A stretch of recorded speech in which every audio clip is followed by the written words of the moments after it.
I'd meant to text my best friend about how insufferable Adriana Moretti was after she'd beaten me in the mock trial competition for the third time this semester. Instead, in my rage-fueled state, I'd somehow sent "I hate you sulfur monoxide much" directly to Adriana herself. I stared at my phone in horror as the message showed as delivered, then read. The three dots appeared immediately, and I braced myself for her to tear me apart or screenshot it to humiliate me publicly. Instead, her response came through. "You look cute when you're mad. See you in constitutional law tomorrow. Rivera." I dropped my phone like it had burned me. What the hell did that mean? Before we dive into how my academic nemesis became the most confusing person in my life, drop a comment telling me what city you're watching from. And please subscribe to help the channel grow. This story gets really complicated. My name is Sofia Rivera. I'm 23 years old, and I'm in my second year of law school at Georgetown University in Washington, D.C. I'd worked my entire life to get here. First generation college student, scholarship kid, driven by the need to prove that I belonged in spaces where people like me weren't always welcome. I'd expected law school to be competitive, but I hadn't expected Adriana Moretti. Adriana was everything I wasn't. She came from old money, had a father who was a federal judge, wore designer clothes to class like it was nothing, and somehow managed to be brilliant without looking like she was trying. She had this effortless confidence that made me irrationally angry, and the fact that we were constantly competing for the top spot in our class made it worse. Every time I thought I'd finally pulled ahead, she'd beat me by 1 point. Every time I gave what I thought was a perfect argument in class, she'd counter it with something I hadn't considered. It was infuriating. We developed this intense rivalry over the first year. We never socialized, barely spoke except to debate in class, and had this unspoken understanding that we were enemies. Or at least, I thought it was unspoken and understood. Apparently, I was wrong. The mock trial incident was the breaking point. I prepared for weeks, crafted what I thought was an airtight closing argument, and delivered it with everything I had. Then Adriana had stood up for the defense and systematically demolished every point I'd made with this calm, almost amused confidence that made me want to scream. When the judges declared her team the winner, she'd looked directly at me with this small smile that felt like she was enjoying my frustration. I'd left the courtroom fuming, pulled out my phone to vent to my best friend Marcus, and typed out the message without thinking. Except I'd clicked Adriana's name instead of Marcus's. They were next to each other in my contacts, both under recent messages.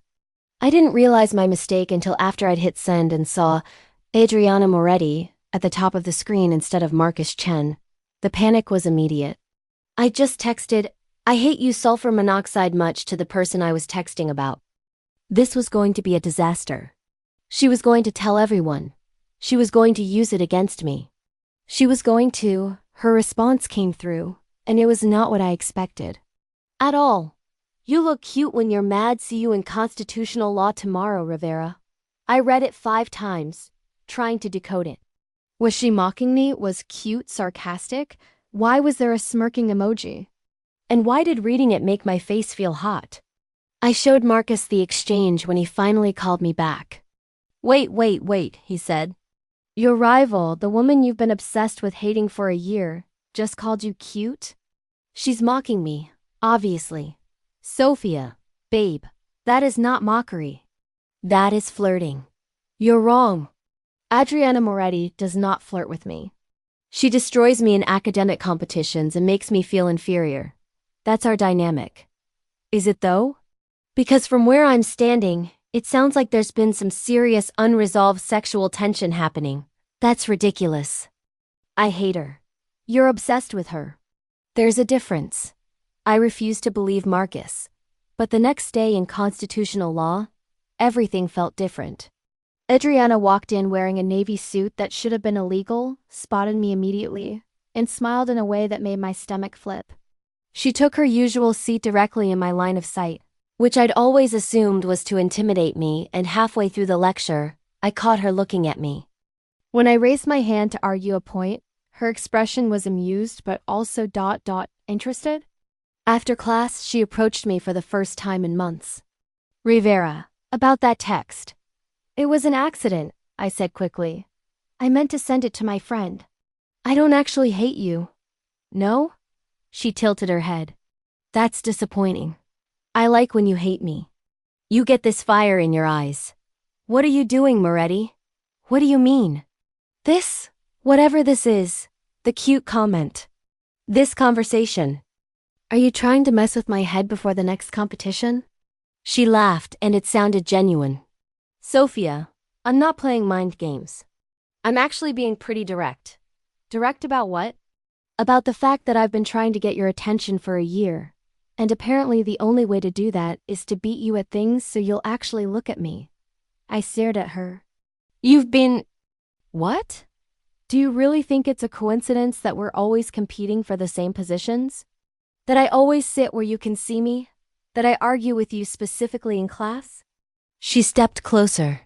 Sophia, I've been trying to engage with you since orientation, but you decided I was your enemy before we ever had a real conversation. You are my enemy. You're everything I'm not. You come from money and connections and you make everything look easy while I have to work twice as hard for half the recognition. You think I don't work hard? For the first time, she sounded actually annoyed. Sophia, I'm up until 3 a.m. most nights. I have to be twice as good as everyone expects because my father's a federal judge and everyone's watching to see if I'm just riding his coattails. You think my life is easy because I wear nice clothes and don't show when I'm struggling? That's a performance, not reality. I didn't know what to say. I'd spent a year building an image of Adriana in my head, and she was suddenly complicating it with actual humanity. Look, she said, her voice softening. I'm not asking you to like me, but I am saying that maybe we got off on the wrong foot. And maybe that text, as accidentally as you sent it, was kind of a relief because at least now I know you feel something about me, even if it's hatred. I don't actually hate you, I admitted quietly. No? I hate that you make me feel inferior. I hate that you're brilliant and beautiful and seem to have everything figured out. I hate that I can't stop thinking about you. The air between us changed. Adriana's expression shifted to something I couldn't read. You think I'm beautiful? That wasn't the point of what I just said. It's the part I'm interested in. She was smiling now. That confident smile that usually made me angry but was currently making me feel something entirely different. Sophia Rivera thinks I'm beautiful and can't stop thinking about me. This is a good day. You're insufferable. You texted that you hate me. I know. She pulled out her phone. Can I take you to dinner? Neutral ground, no competition, just two people having a conversation like normal humans. Why would I have dinner with you? Because despite what you think, we're not actually enemies. We're two ambitious women who've been circling each other for a year without ever actually talking. And because I'd really like to get to know you outside of the context of who can argue constitutional law better, I should have said no. Should have maintained the rivalry, kept the clear boundaries between us. Instead, I said, fine. But if you bring up mock trial, I'm leaving. Deal. We went to dinner that Friday at a small Italian place off campus. Without the competitive context, Adriana was different. She was funny and surprisingly vulnerable when she talked about the pressure of her family legacy. She asked me about my background, about what made me want to be a lawyer, and she actually listened instead of just waiting to talk. She told me about growing up feeling like she was never enough for her father, about how she'd built this perfect exterior to hide how much she doubted herself. So the confidence is an act? I asked. Not entirely. But it's definitely performance enhanced. She smiled. You're the only person who seems to see through it. Every time we argue in class, you look at me like you're trying to figure out what I'm really thinking. It's unnerving and also kind of thrilling. I look at you like that because I'm trying to find weaknesses in your argument. Is that the only reason? I took a sip of my wine. Maybe not the only reason.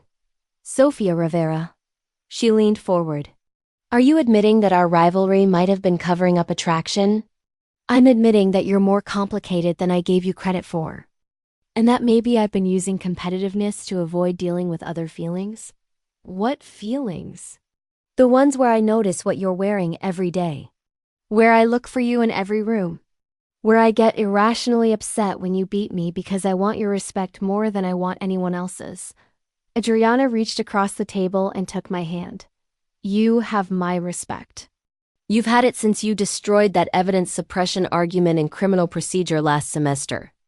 I went home and rewrote my entire brief because of your argument. You did? You make me better, Sophia. That's why I keep competing with you. Not to beat you, but because you push me to be smarter and sharper than I'd be otherwise. Over the next few months, we started spending time together outside of class. At first, we maintained the public rivalry because it felt safer. But privately, we were getting to know each other as people rather than competitors. Adriana was brilliant but also kind, driven but also surprisingly playful. She had a dry sense of humor that caught me off guard, and a way of seeing through my defenses that was both terrifying and comforting. About 4 months after the accidental text, we were studying together in her apartment when she said, "Can I tell you something?" "Sure. That text you sent. The I hate you text. I have it screenshotted and saved in a folder on my phone labeled Turning Points." "Why would you save that?"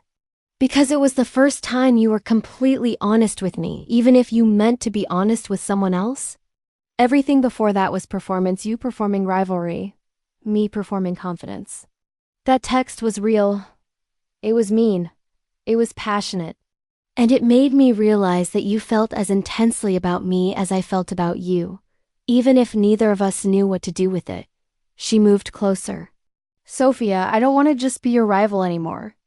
"What do you want to be?" "Everything. Your friend, your partner, your person. I want to compete with you and collaborate with you and kiss you when you're being insufferable and celebrate with you when you're brilliant."